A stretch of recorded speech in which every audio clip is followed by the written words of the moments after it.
Pascal, you want to talk about something that you've kind of touched on before.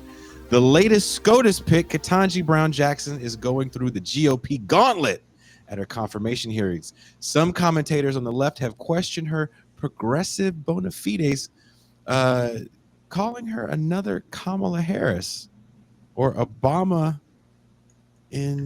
on the Supreme Court. You've called her maybe the most progressive pick you've seen since Thurgood Marshall.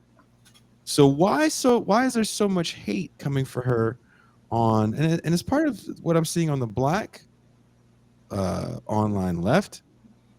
And what is the Democratic Party doing wrong with this nomination? Jason, I really appreciate that question. It's a good question, and it really is a really important conundrum.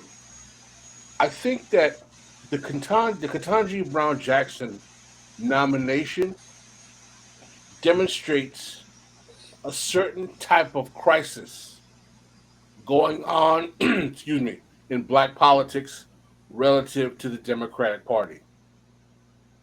For those of you who don't know, I wrote a piece in the fall for Black Agenda Report called Are Black People the Crash Test Dummies for the Democratic Party? And in that piece, I pretty much laid out the history of how the bipartisan neoliberal or pro market economic pivot that happens after the civil rights movement basically forces a situation to happen where the Democratic Party, particularly with the rise of Clintonian Democratic Leadership Council neoliberalism, literally does more harm to black, brown, and poor and working class communities overall than Republicans in many ways policy wise, not to romanticize the Republicans. What is happening right now, from my observations, is that in the post Obama era, in the face of the fact that 35% of black wealth basically evaporated with no recourse under Obama, and that Biden was the vice president of that administration, in wake of the fact that Biden was pretty much the most distasteful candidate in the eyes of many segments of the black community because of his long-standing, rather ambivalent, history on racial politics, going back to busing, and his literal role as an architect of the Omnibus Crime Act and the mass incarceration bills during the Clinton regime, that Biden had a very, very dubious, frankly, connection with black voters coming in. And I think it's safe to say, if it wasn't for the fact that Trump was seen as such a racially and politically noxious and vile figure, and was somewhat being painted as a kind of reemergence of fascism combined with the COVID phenomenon that was just beginning to hit, there's a good possibility that Trump could have won that election in November of 2020. And we all know what happens after that. So what I'm really trying to convey, and I'll bring this to Ketanji Brown Jackson, is that in certain segments of the black body politic in America, there is a crisis of legitimacy with the Democratic Party. I think that crisis of legitimacy is seen very much so with the under 40 demographic contingency. And I think it's also seen with some of the more working class elements in the black community who have not seen the best promise of the stimulus packages that was promised by Biden. People have not seen or benefited from extensions of the child tax credits. Some people are still wedded to concepts of affirmative action and things of, reparations and things of that nature.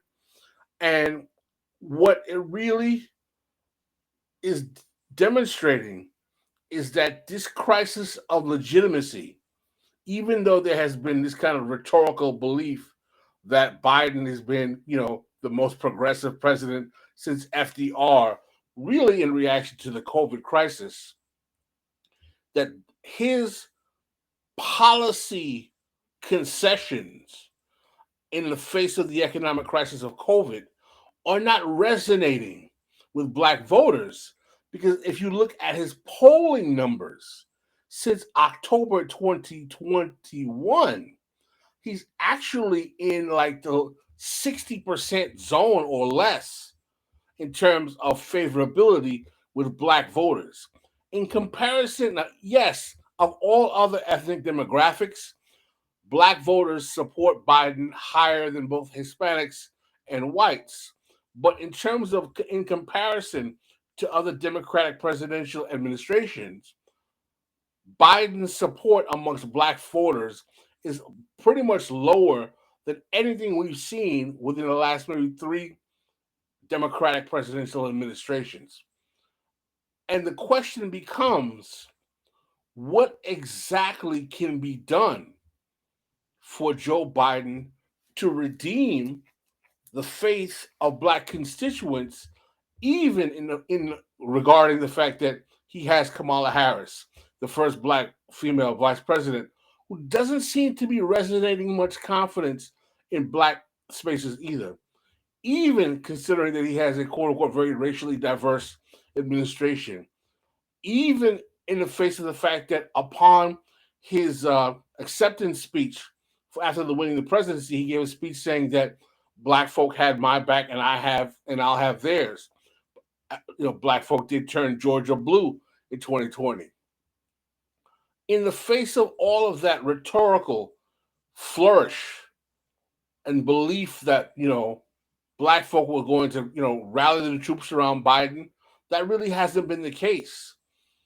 I think that one of the main reasons, and there's a very good article in 538 blog, that there's a sentiment that Biden is really not rallying the troops, is that there are certain core issues that are of concern to black constituents that many feel that Biden has been rather short to address. And one of the key issues is the voter suppression epidemic that's going on through southern states. And why hasn't Biden issued any kind of legislation, executive order, or positioned himself to suspend the filibuster to possibly pass some kind of voter protection bill, considering that the most loyal constituency to the Democratic Party have been Black American voters?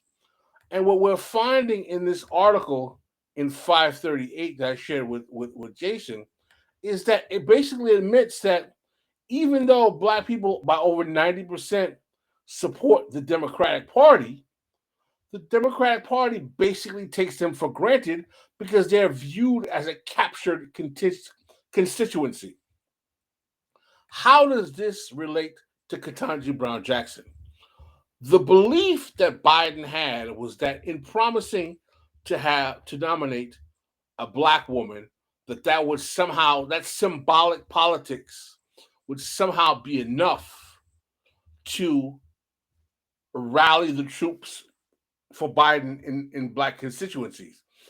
The Democratic Party understands that, and I would say, unfortunately, black people are still somewhat motivated by this symbolic presence of black faces in high places in political administrations.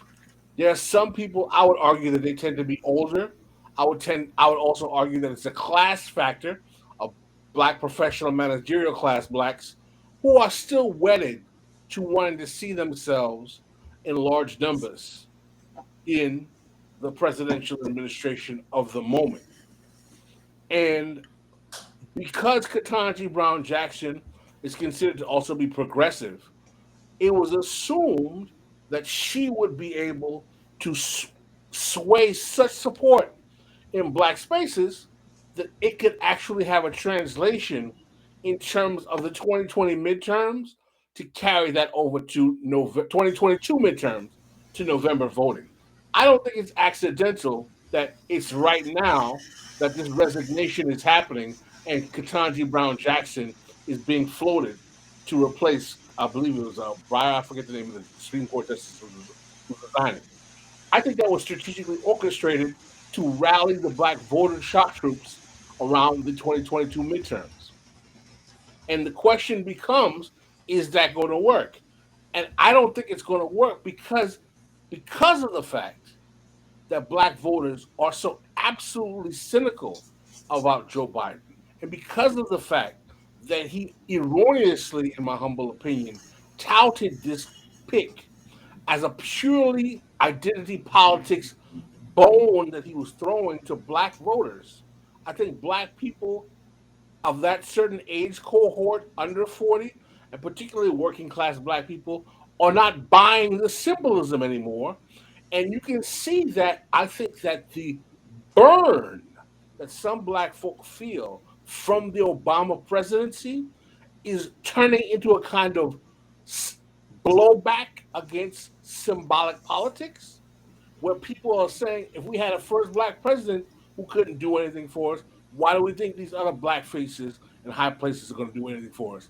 So I think that there's a developing fracture generationally, under 40, and class wise, working class blacks who just frankly are not feeling the traditional way in which the Democratic Party has used symbolic politics of representation to corral voters around their agendas during election time.